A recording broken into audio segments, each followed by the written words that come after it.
Hello friend, स्वागत है आपका आप सबके पसंदीदा यूट्यूब चैनल लक्ष्य विद विकास सर में। दोस्तों 6 दिसंबर का करंट अफेयर्स को आज अपन कवर करेंगे, जिसमें मैं कुछ फैक्ट्स आपको बताऊंगा। तो चलिए शुरू करते हैं। हाल ही में अमेरिका ने किस देश के लिए 725 मिलियन डॉलर की सैन्य सहायता की घोषणा की है? Recently the US has announced military add of 725 million US dollar for which country? तो यूक्रेन के लिए ये सहायता दी है। हम लोगों को पता है कि यूक्रेन और रूस के मध्य आपका काफ़ी समय से युद्ध चल रहा है, तो अमेरिकी राष्ट्रपति ने ये घोषणा की है। रूस यूक्रेन वार में यूक्रेन को मजबूत बनाने के लिए जो बाइडेन सरकार ने एक बड़ी मदद भेजने का फैसला किया है। जो बाइडेन कुछ दिन पहले ही इसका संकेत दे दिया था कि वे जाने से पहले यूक्रेन के लिए इतना इंतजाम करके जाएंगे कि अगले कुछ महीने तक वो रूस को मजबूती से जवाब देता रहे। अमेरिकी सरकार रूस के साथ युद्ध में यूक्रेन की तत्काल ज़रूरतों को पूरा करने के लिए 725 मिलियन डॉलर की अतिरिक्त सैन्य सहायता देने जा रही है। ये घोषणा अमेरिका के राष्ट्रपति जो बाइडेन ने की है ना दोस्तों। आपको पता है कि अमेरिका में राष्ट्रपति के चुनाव हो चुके हैं, जिसमें डोनाल्ड ट्रंप अमेरिका के राष्ट्रपति निर्वाचित हो चुके हैं, जो जनवरी में शपथ लेंगे। अभी वर्तमान में जो बाइडेन हैं। तो यहाँ अपन ने वही जिक्र किया है कि जाते जाते का मतलब है कि जो बाइडेन के कार्यकाल का कुछ ही समय आपका शेष है, ये आपको याद रखना है। नेक्स्ट है, हाल ही में महाराष्ट्र के नए मुख्यमंत्री के रूप में किसे चुना गया है? Who was recently elected as the new chief minister of Maharashtra? तो हमने देखा महाराष्ट्र में अभी हाल ही में क्या हुए दोस्तों, इलेक्शन हुए।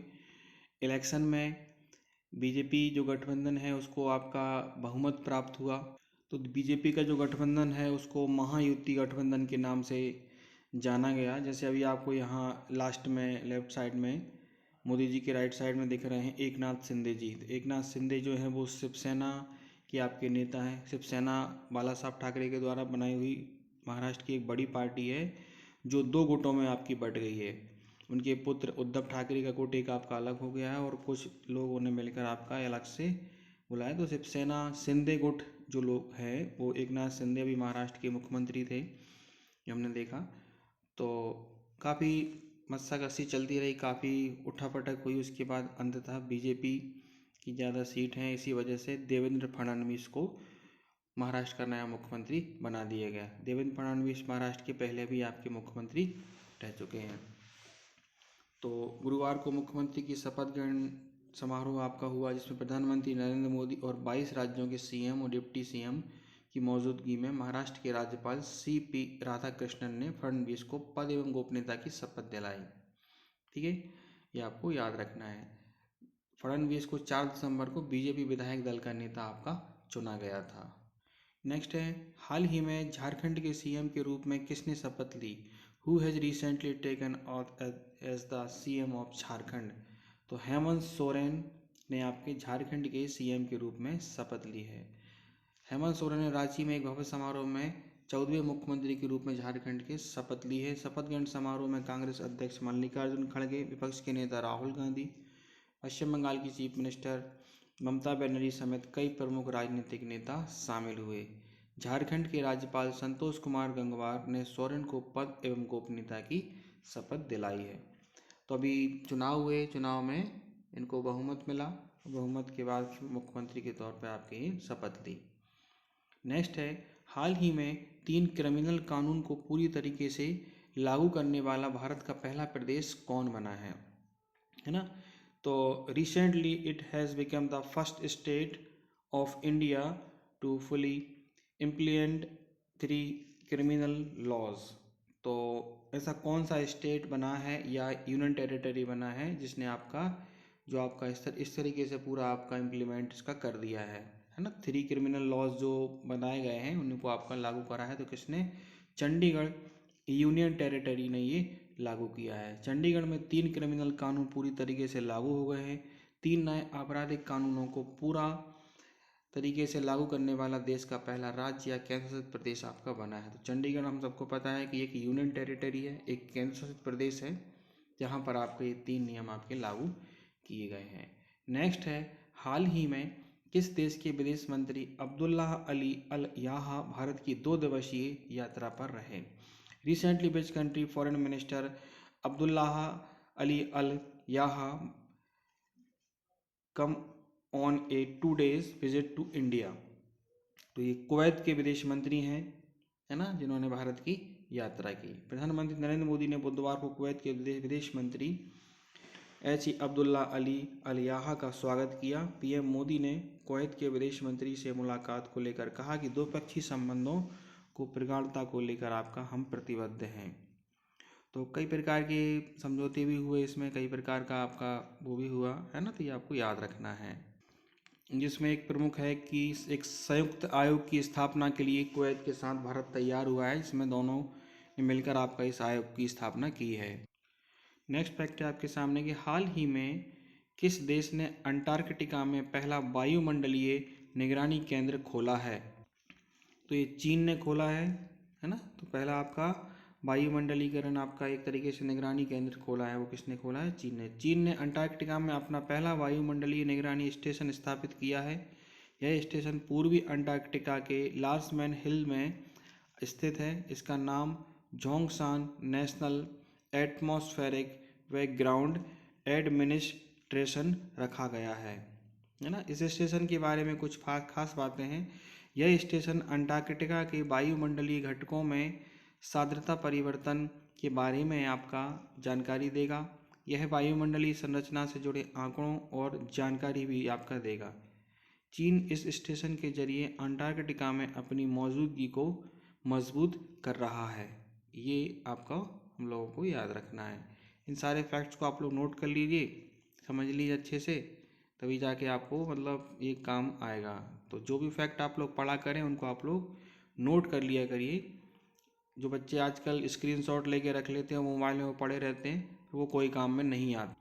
तो आपको ऐसा नहीं करना है, इनको नोट करना है, नोट करके रखना है, बार बार उनको रीड करते रहना है ताकि वो आपको याद बने रहें, है ना। और इसके साथ साथ हमारे चैनल पे कुछ क्विज़ेस उपलब्ध रहते हैं, तो आप लोग एक बार पूरे क्विज़ को देख लेना, लगा लेना अच्छे से सारे क्वेश्चन को, तो आपको आराम से सब समझ में आएगा। और जैसी आपकी तैयारी होगी आपको लगभग वो भी पता चल जाएगा कि हमें क्या आता है और क्या नहीं आता है। नेक्स्ट फैक्ट है, हाल ही में एशियन ई स्पोर्ट्स खेलों की आपकी ई फुटबॉल प्रतिस्पर्धा में किस भारतीय खिलाड़ी ने कौन सा पदक आपका जीता है? ये आपको याद रखना है। तो which Indian player one the bronze medal in the E football competition of the Asian e sports games में? तो ये पवन काम्पेली ने आपका जीता है ना। ई स्पोर्ट यानी मोबाइल या उसके माध्यम से आपका जो आपके गेम खेले जाते हैं उनको हम लोग ई स्पोर्ट्स कहते हैं। भारत के पवन काम्पेली ने बैंकॉक में आयोजित 2024 एशियन ई स्पोर्ट्स गेम्स में ई फुटबॉल में कांस्य पदक हासिल कर इतिहास रच दिया है। यह ई फुटबॉल श्रेणी में भारत का पहला पोडियम फिनिश है, जो देश की ई स्पोर्ट्स यात्रा में एक बड़ी उपलब्धि है। मिस्टर टॉम बॉय के नाम से प्रसिद्ध पवन ने पूरे ब्लॉक में अपने अद्वितीय साहस और दृढ़ संकल्प का प्रदर्शन किया है। ठीक है, इनमें एशिया के कुछ बेहतरीन फुटबॉल खिलाड़ियों से इन्होंने मुकाबला किया है, ये हमें याद रखना। तो इसमें ऐतिहासिक उपलब्धि है। इसमें एशियन स्पोर्ट्स गेम्स में ई फुटबॉल में भारत को पहला पदक जिताया है। भारत की सबसे बड़ी जगह एक आपका उसमें ये एक मील का पत्थर साबित है। नेक्स्ट है, हाल ही में केंद्र सरकार ने किसको सुप्रीम कोर्ट का जज बनाने की मंजूरी दी है? Recently the central government has approved whom to be made a judge of the supreme court. तो दिल्ली हाई कोर्ट के जो वर्तमान में मुख्य न्यायाधीश हैं जस्टिस मनमोहन को आपका सुप्रीम कोर्ट में आपका न्यायमूर्ति बनाने की परमिशन इनको दी है। मंगलवार को दिल्ली हाई कोर्ट के मुख्य न्यायाधीश मनमोहन को सुप्रीम कोर्ट का न्यायाधीश नियुक्त करने की मंजूरी दी गई है। ठीक है, ये जो आपके कद्दावर नेता हुए हैं जगमोहन, उनके आपके ये बेटे हैं, है ना। केंद्रीय कानून मंत्री अर्जुन राम मेघवाल ने एक्स पर पोस्ट करके लिखा कि भारत के संविधान द्वारा दी गई शक्तियों का इस्तेमाल करते हुए और राष्ट्रपति व देश के मुख्य न्यायाधीश के परामर्श के बाद दिल्ली हाई कोर्ट के मुख्य न्यायाधीश मनमोहन को सुप्रीम कोर्ट के न्यायाधीश के रूप में नियुक्त किया जा रहा। नेक्स्ट है, हाल ही में सीताराम विवाह पंचमी महोत्सव कहाँ आयोजित होगा? तो ये कहाँ आयोजित होगा? नेपाल में एक आपका पारंपरिक तौर पे आपका आयोजित होगा। और जो कि आज जो है वो राम विवाह पंचमी है, सीताराम भगवान का आज ही विवाह हुआ था। तो पंचमी के दिन पूरे देश भर में आयोजन हो रहे हैं। अयोध्या में भी भव्य आयोजन किया जा रहा है। देश के अलग अलग हिस्सों में ये आयोजन हो रहा है। वैसे मुख्य रूप से नेपाल में आपका ये हो रहा है ना। 6 दिसंबर का दिन राम भक्तों के लिए विशेष रूप से महत्वपूर्ण होने जा रहा है। इस दिन विवाह पंचमी का पर्व मनाया जाएगा, जो विशेष रूप से भगवान राम और माता सीता के विवाह की याद दिलाएगा। ये हमें याद रखना है। नेक्स्ट है, हाल ही में किस राज्य सरकार ने इंदिरा अम्मा योजना का प्रथम चरण शुरू करा है? तो ये किसने शुरू करा है? तेलंगाना सरकार ने शुरू करा है। ये हमें याद रखना है। बेघर नागरिकों की जीवन स्थितियों में सुधार की दिशा में एक महत्वपूर्ण कदम उठाते हुए तेलंगाना सरकार ने इंदिरा अम्मा आवास योजना शुरू की है। इसके अंतर्गत 4.5 लाख परिवारों को प्रति घर 5 लाख रुपए की राशि दी जाएगी। चुनाव से पहले ध्यान आकर्षित करने वाली इस योजना का उद्देश्य उन लोगों को सुरक्षित स्थायी घर प्रदान करना है जिन्हें इनकी सबसे अधिक आवश्यकता है। ठीक है, तो इस योजना के अंतर्गत लोगों के लिए क्या मिलेगा? आवास बनाने के लिए आपका सहायता मिलेगी। ये हमें याद रखना है। नेक्स्ट है, हाल ही में भारत ने किस देश के साथ संयुक्त आयोग की स्थापना के लिए एक समझौते ज्ञापन पर हस्ताक्षर किए हैं?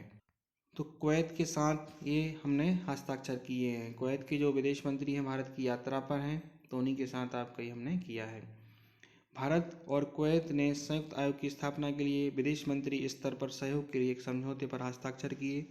3 और 4 दिसंबर 2024 को कुवैत के विदेश मंत्री अब्दुल्लाह अली अल याहा की यात्रा के दौरान दोनों देशों के बीच समझौते पर हस्ताक्षर किए गए। कुवैत के विदेश मंत्री के रूप में अब्दुल्ला अली अल याहा की यह पहली भारत यात्रा थी। कुवैती विदेश मंत्री ने नई दिल्ली में भारतीय प्रधानमंत्री नरेंद्र मोदी जी से भी मुलाकात। नेक्स्ट है, हाल ही में किस देश के महान टेनिस खिलाड़ी नील फ्रेजर का निधन हो गया? Which country's great tennis player Neil Fraser has passed away recently? तो ये ऑस्ट्रेलिया के आपके महान आपके प्लेयर थे जिनका अभी हाल ही में निधन हो गया है। ऑस्ट्रेलिया के महान टेनिस खिलाड़ी नील फ्रेजर का निधन हो गया। उन्हें 3 ग्रैंड स्लैम एकल खिताब जीतने, ऑस्ट्रेलिया को 4 डेविस कप खिताब दिलाने के लिए याद किया जाता है। 1959 से 1962 में ऑस्ट्रेलिया को लगातार 4 डेविस कप खिताब इन्होंने जिताए थे। 1984 में अंतर्राष्ट्रीय टेनिस हॉल ऑफ फेम में इनको शामिल किया गया था। 1994 में ऑस्ट्रेलियाई टेनिस हॉल ऑफ फेम में इनको शामिल किया गया था। तो ये ऑस्ट्रेलिया के एक आपके महान खिलाड़ी थे, ये हमें याद रखना है ना, नील फ्रेजर, जिनका हाल ही में निधन हो गया है। हाल ही में किस देश ने बेल्ट एंड रोड इनिशिएटिव पर चीन के साथ एक फ्रेमवर्क समझौते पर हस्ताक्षर किए हैं? तो किसने हस्ताक्षर किए हैं? आपके नेपाल ने किए हैं। तो चीन की कूटनीतिक नीतियों के परिणामस्वरूप ही लगभग ये हो रहा है और ये भारत के लिए एक चिंता का भी विषय होगा। नेपाल और चीन ने हाल ही में बेल्ट एंड रोड इनिशिएटिव के फ्रेमवर्क पर एक महत्वपूर्ण समझौता किया है, जो दोनों देशों के बीच आर्थिक और कूटनीतिक संबंधों को और मजबूत करेगा।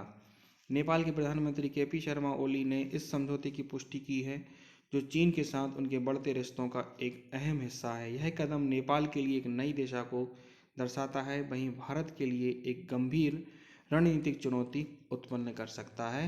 यह हमें याद रखना है। तो अभी बांग्लादेश और चीन के मध्य भी काफ़ी समझौते हुए, काफ़ी उनके करार हुए, उसके बाद फिर नेपाल का आपका ये होना, तो ये थोड़ा सा हम लोगों के लिए एक आपका चुनौती होगी, क्योंकि देखिए आज वर्तमान समय में एक प्रतिस्पर्धा का युग है। चाइना जो है वो भारत का एक बहुत बड़ा प्रतिद्वंदी आपका बना हुआ है, विशेषकर आर्थिक क्षेत्र में, व्यापारिक क्षेत्र में ये हो रहा है, तो ये हमें याद रखना है।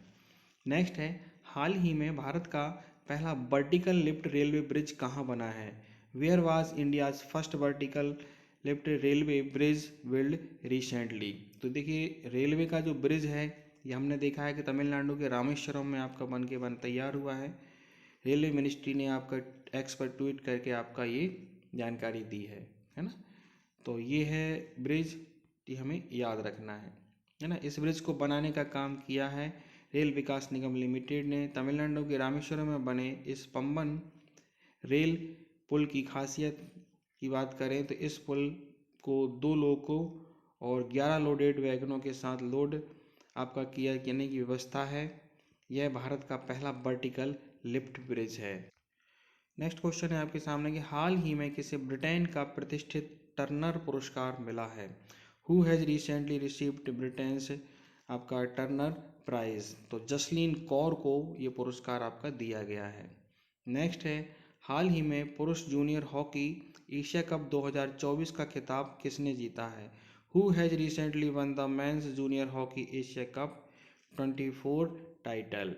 तो ये भारत ने पाकिस्तान को हराकर आपका ये टूर्नामेंट जीता है। 5वीं बार जूनियर एशिया कप खिताब भारत ने जीता है। भारत ने पाकिस्तान को mains junior Asia cup 2024 final मुकाबले में हरा दिया है। टीम इंडिया हॉकी के टूर्नामेंट में चैंपियन बन गई। भारत के लिए अराइज सिंह ने नमदार प्रदर्शन करते हुए 4 गोल दागे हैं, ये हमें याद रखना है। तो इस फाइनल मुकाबले में अच्छा प्रदर्शन इन्होंने किया है, ठीक है, तो ये आप याद रखेंगे, ठीक है। तो जूनियर पुरुष हॉकी टीम का एशिया कप भारत ने जीत लिया है, ये आप याद रखेंगे, ठीक है।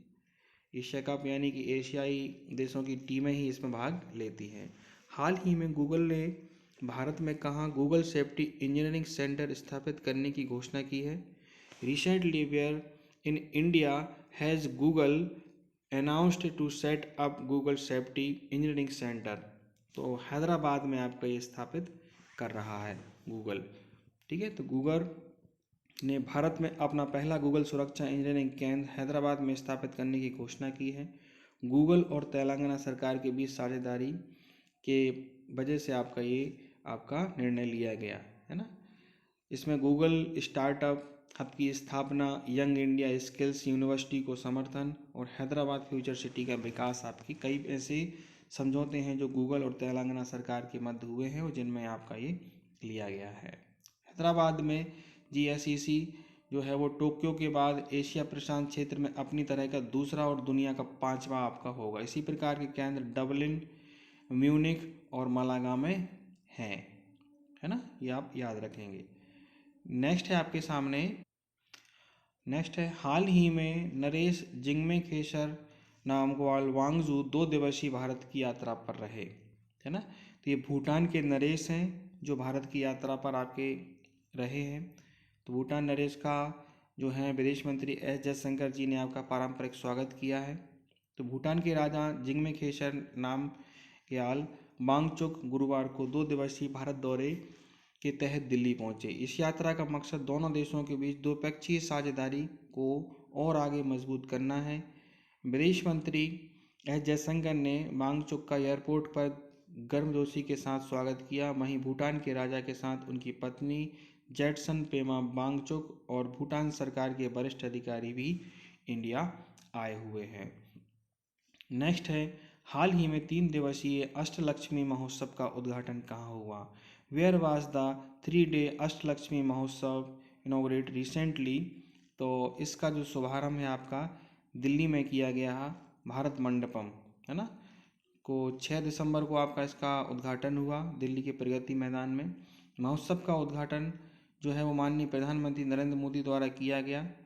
इसमें उत्तर पूर्वी क्षेत्र के विकास के मंत्री जो हैं वो ज्योतिरादित्य सिंधिया आपके रहे हैं।